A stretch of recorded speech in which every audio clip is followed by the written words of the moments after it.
Juha terbaik Tuhan, terima kasih. Ketum tak bahaya, arak lagi bahaya. Mabuk langgar sana sini.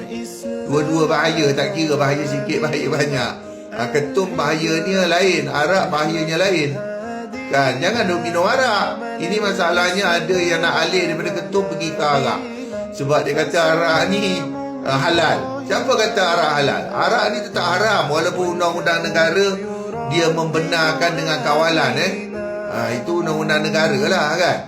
Tapi dari sudut undang-undang syariah, Jabatan Agama kuat kuasa kan. Jadi nak pergi tengok undang-undang apa. Sebenarnya tak perlu. Kalau tak ada undang-undang pun undang-undang ni perlulah.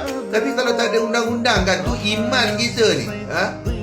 Kat mana kita nak letak iman kita? Semua nak kena ada undang-undang baru nak tinggalkan. Walaupun undang-undang tu memanglah perlu kan.